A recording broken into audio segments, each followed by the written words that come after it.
नमस्कार, मैं हूं शालिनी राणा। एपीएन के लोकप्रिय कानूनी प्रोग्राम लीगल हेल्पलाइन में आपका स्वागत है। हमारे कानूनी विशेषज्ञ रोजमर्रा की जिंदगी की समस्याओं से जुड़े कानूनी मसलों पर आपकी शंकाओं का समाधान करते हैं और आप भी फोन करके हमसे कानूनी राय ले सकते हैं। आज हम आपको डिजिटल व्यक्तिगत डेटा संरक्षण अधिनियम की जानकारी देंगे। हमारे आज के कानूनी विशेषज्ञ अधिवक्ता हैं राम नरेश यादव जी। राम नरेश यादव जी, आपका बहुत बहुत स्वागत है लीगल हेल्पलाइन में। अगर आपका इस मसले से जुड़ा कोई सवाल है तो आप फोन करके हमसे राय ले सकते हैं। हमारा फोन नंबर है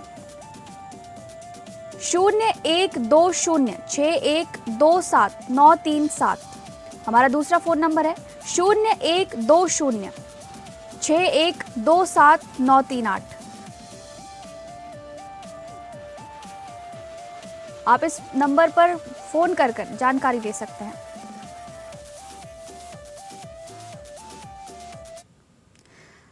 अब जाएंगे हम अपने विशेषज्ञ अधिवक्ता के पास, राम नरेश यादव जी के पास, और उनसे जानेंगे डिजिटल व्यक्तिगत डेटा संरक्षण अधिनियम 2023 के बारे में।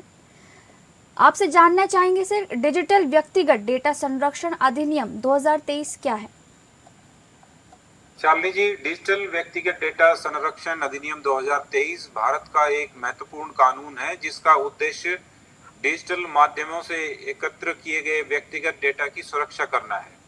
यह अधिनियम यह सुनिश्चित करता है कि किसी व्यक्ति का व्यक्तिगत डेटा केवल वैलिड, उचित और पारदर्शी तरीके से ही एकत्र और उपयोग किया जाए जी। इसके अंतर्गत व्यक्तिगत डेटा जैसे नाम, मोबाइल नंबर, ईमेल, पहचान संबंधी जानकारी आदि को इसमें शामिल किया गया है। ये कानून डेटा फिड्यूसरी और डेटा प्रोसेसर की जिम्मेदारियां निर्धारित करता है तथा डेटा प्रिंसिपल को अपने डेटा पर अधिकार प्रदान करता है। ये अधिनियम डिजिटल अर्थव्यवस्था को बढ़ावा देने के साथ साथ नागरिकों की निजता की रक्षा भी करता है। साथ ही ये भारत को एक वैश्विक डेटा संरक्षण मानकों के अनुरूप बनाता है और डेटा के दुरुपयोग को रोकने के लिए एक दंडात्मक प्रावधान भी इसमें करता है। जी, आगे मैं आपसे जानना चाहेंगे कि इस अधिनियम के तहत डेटा फिड्यूशरी की जिम्मेदारियां क्या हैं?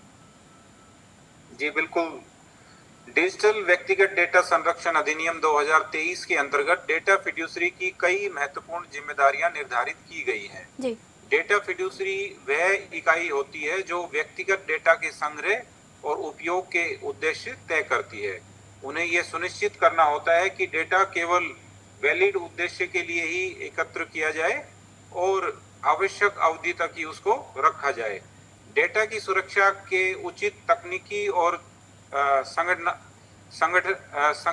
संगठनात्मक उपाय जो अपनाना है वो अनिवार्य होता है ताकि डेटा उल्लंघन से बचा जा सके। यदि किसी प्रकार का डेटा उल्लंघन होता है तो डेटा फिड्यूसरी को बिना देरी के डेटा प्रिंसिपल और डेटा संरक्षण बोर्ड को इसकी जानकारी देनी होती है।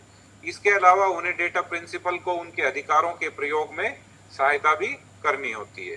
तो ये सब डेटा फिड्यूसरी की जिम्मेदारियां होती है अधिनियम के तहत। जी, इसी पर आगे हम आपसे जानना चाहेंगे कि डेटा प्रिंसिपल के अधिकार क्या हैं? अधिनियम के तहत डेटा प्रिंसिपल को कई महत्वपूर्ण अधिकार प्रदान करते हैं। जैसे डेटा प्रिंसिपल वह व्यक्ति होता है जिसका व्यक्तिगत डेटा प्रोसेस किया जाता है जी। उन्हें ये अधिकार है कि वे ये जान सकें उनका डेटा किस उद्देश्य से और किस प्रकार उपयोग किया जा रहा है। इसके अतिरिक्त डेटा प्रिंसिपल को अपने डेटा को सुधारने, उसका अद्यतन करने और हटाने का अधिकार प्राप्त है। यदि उन्हें लगता है कि उनका डेटा गलत या अपूर्ण है तो वो सुधार की मांग भी कर सकते हैं। वे किसी भी समय अपनी दी गई सहमति को वापस ले सकते हैं। साथ ही उन्हें शिकायत दर्ज करने और डेटा संरक्षण बोर्ड से राहत प्राप्त करने का भी अधिकार है जी। इस अधिनियम के तहत बच्चों के डेटा के लिए विशेष सुरक्षा प्रदान करता है ये अधिनियम? अगर करता है तो कैसे? डिजिटल व्यक्तिगत डेटा संरक्षण अधिनियम 2023 बच्चों के व्यक्तिगत डेटा के लिए विशेष सुरक्षा प्रदान करता है। इस अधिनियम के अनुसार 18 वर्ष से कम आयु के व्यक्ति को बच्चा माना गया है जी। बच्चों का डेटा तभी प्रोसेस किया जा सकता है जब उनके माता पिता या उनके कानूनी अभिभावक की सर्टिफाइड सहमति प्राप्त हो। इसके अलावा बच्चों के डेटा का उपयोग किसी प्रकार के ट्रैकिंग, व्यवहारिक निगरानी या लक्षित विज्ञापन के लिए भी नहीं किया जा सकता। इसका उद्देश्य बच्चों को डिजिटल शोषण और प्राइवेसी उल्लंघन से बचाना है। डेटा फिड्यूसरी पर यह एक अतिरिक्त जिम्मेदारी होती है कि वह बच्चों के डेटा को अत्यधिक सावधानी और सुरक्षा के साथ संभाले। इन प्रावधानों से यह सुनिश्चित होता है कि डिजिटल वातावरण में बच्चों के अधिकार और सुरक्षा सर्वोपरि रहें। जी, आगे हम आपसे जानना चाहेंगे कि अगर डेटा उल्लंघन होता है तो डेटा उल्लंघन की सूचना कैसे दी जानी चाहिए? अधिनियम के अनुसार यदि किसी प्रकार का डेटा उल्लंघन होता है तो जी। उसकी सूचना बिना किसी अनावश्यक देरी के दी जानी चाहिए। डेटा फिड्यूसरी को ये सूचना सीधे प्रभावित डेटा प्रिंसिपल और डेटा संरक्षण बोर्ड को देनी होती है। सूचना स्पष्ट, सरल और समझने योग्य भाषा में होनी चाहिए ताकि आम व्यक्ति भी उसके प्रभाव को समझ सके। इसमें यह बताया जाना चाहिए कि किस प्रकार का डेटा प्रभावित हुआ है, उल्लंघन से संभावित जोखिम क्या हैं और डेटा फिड्यूसरी ने स्थिति को नियंत्रित करने के लिए क्या कदम उठाए हैं।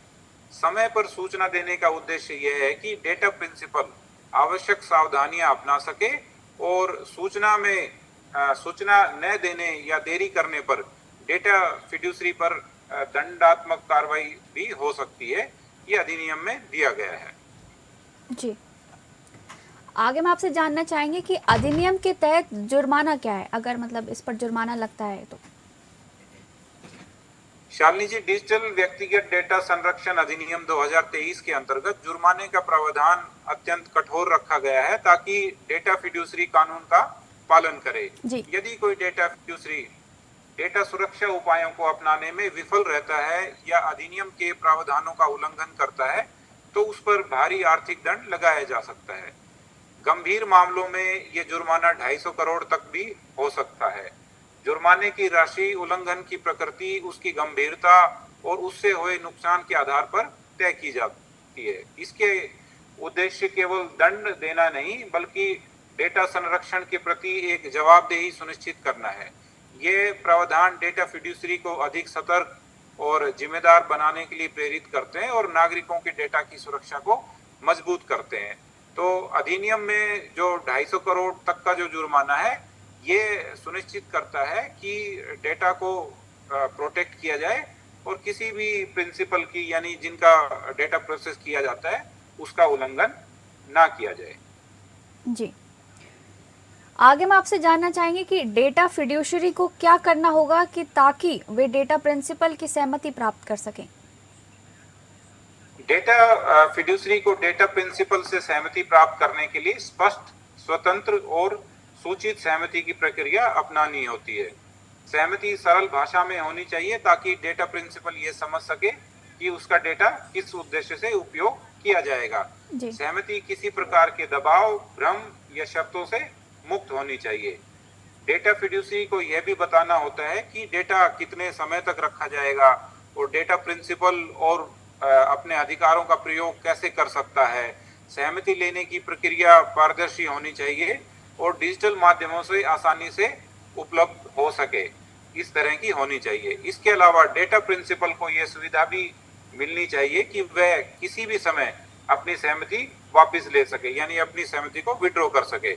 यह प्रक्रिया डेटा की निष्पक्षता और उसकी वैधता को सुनिश्चित करती है।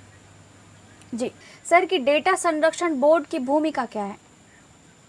शालिनी जी, डिजिटल व्यक्तिगत डेटा संरक्षण अधिनियम 2023 के तहत डेटा संरक्षण बोर्ड एक महत्वपूर्ण नियामक संस्था है। इसका मुख्य कार्य अधिनियम के प्रावधानों को लागू करना और डेटा फिड्यूसरी की जवाबदेही को सुनिश्चित करना होता है। जी। बोर्ड की शिकायतों की जांच करने, उनकी सुनवाई करने और आवश्यक आदेश पारित करने का अधिकार भी इनको प्राप्त है। यदि कोई डेटा फिड्यूसरी कानून का उल्लंघन करता है तो बोर्ड उस पर जुर्माना या अन्य दंड भी लगा सकता है। इसके अतिरिक्त बोर्ड डेटा संरक्षण से संबंधित दिशा निर्देश जारी कर सकता है और अनुपालन की निगरानी करता है। डेटा प्रिंसिपल को अपने अधिकारों के उल्लंघन की स्थिति में बोर्ड के समक्ष शिकायत दर्ज करने का अधिकार है। इस प्रकार बोर्ड नागरिकों के डेटा अधिकारों की रक्षा करने में एक केंद्रीय भूमिका निभाता है। जी। आगे हम आपसे जानना चाहेंगे कि अधिनियम के तहत डेटा पोर्टेबिलिटी का अधिकार क्या है?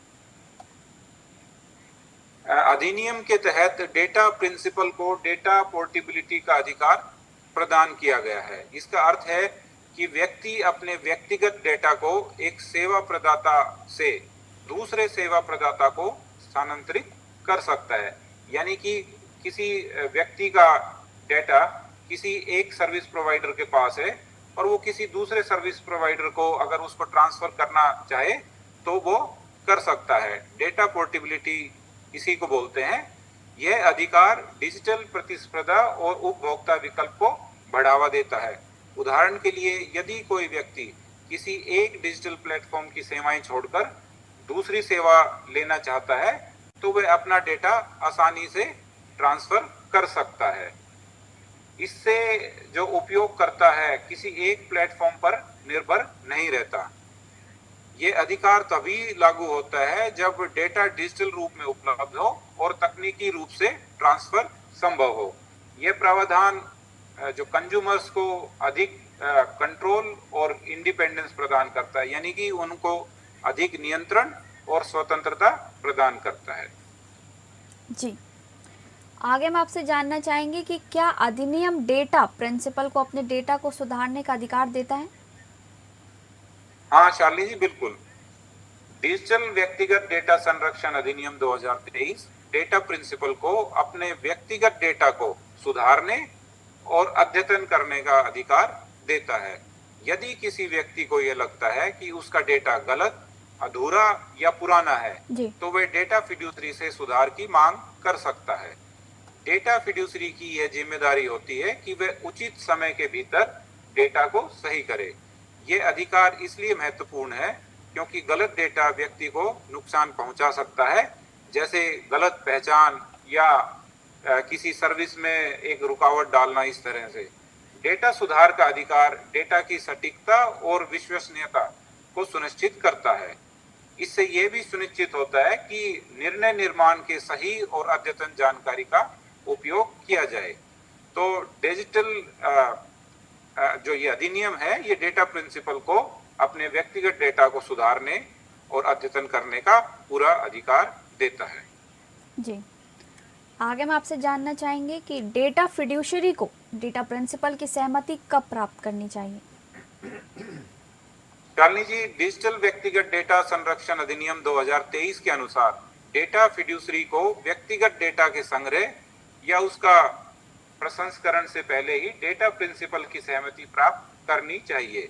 सहमति के बिना डेटा एकत्र करना या उपयोग करना अधिनियम का उल्लंघन माना जाएगा, सिवाय उन परिस्थितियों के जहां कानून द्वारा अनुमति दी गई हो।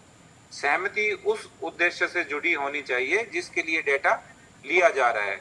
यदि उद्देश्य बदलता है तो पुनः सहमति लेना आवश्यक होता है। यह प्रावधान ये सुनिश्चित करता है कि डेटा प्रिंसिपल को अपने डेटा के उपयोग पर पूरा नियंत्रण हो। इससे पारदर्शिता बढ़ती है और डेटा के दुरुपयोग की संभावनाएं भी कम होती है। जी। अधिनियम के तहत डेटा रिटेंशन की नीति क्या है? डिजिटल व्यक्तिगत डेटा संरक्षण अधिनियम के तहत डेटा फिड्यूसरी को यह स्पष्ट डेटा रिटेंशन नीति बनानी होती है। इस नीति के अनुसार व्यक्तिगत डेटा को केवल उतने समय तक ही रखा जा सकता है जितना उस उद्देश्य के लिए आवश्यक हो जिसके लिए डेटा इकट्ठा किया गया था। जैसे ही उद्देश्य पूरा हो जाए या डेटा प्रिंसिपल अपनी सहमति वापस ले ले, डेटा को सुरक्षित रूप से हटाना अनिवार्य होता है। डेटा को अनावश्यक रूप से लंबे समय तक रखना अधिनियम का उल्लंघन माना जाता है। यह नीति डेटा के दुरुपयोग और अनधिकृत पहुंच को रोकने में सहायक होती है। जी। आगे हम आपसे जानना चाहेंगे कि क्या इस अधिनियम के डेटा प्रिंसिपल को अपने डेटा को हटाने का अधिकार देता है? हाँ बिल्कुल। डिजिटल व्यक्तिगत डेटा संरक्षण अधिनियम 2023 डेटा प्रिंसिपल को अपने व्यक्तिगत डेटा को हटाने का अधिकार प्रदान करता है। यदि डेटा अब उस उद्देश्य के लिए आवश्यक नहीं है जिसके लिए उसे इकट्ठा किया गया था, या यदि डेटा प्रिंसिपल ने अपनी सहमति वापस ली है तो वह डेटा हटाने की मांग कर सकता है। डेटा फिड्यूसरी को इस अनुरोध पर उचित समय के भीतर कार्रवाई करनी होती है। यह अधिकार व्यक्ति को अपने डिजिटल अस्तित्व पर नियंत्रण प्रदान करता है। इससे अननेसेसरी डेटा संग्रहण कम होता है और जो प्राइवेसी है उसकी सुरक्षा, जो प्राइवेसी का अधिकार है उसकी सुरक्षा भी बढ़ती है। तो इसलिए जो अधिनियम है वो ये अधिकार देता है कि जब प्रिंसिपल यानी कि जिनका डेटा प्रोसेस हो रहा है, अगर वो चाहें कि उनका डेटा हटाया जाए तो तुरंत ही एक सर्टेन सीमा के भीतर उस डेटा को फिड्यूसरी का ये कर्तव्य बनता है कि अधिनियम के तहत उसको वो हटाए और उचित समय पर हटाने की कार्रवाई करे। जी, बहुत बहुत धन्यवाद राम नरेश यादव जी, डिजिटल व्यक्तिगत डेटा संरक्षण अधिनियम पर हमारे दर्शकों तक तमाम जानकारी पहुंचाने के लिए। फिलहाल लीगल हेल्पलाइन में बस इतना ही। नमस्कार।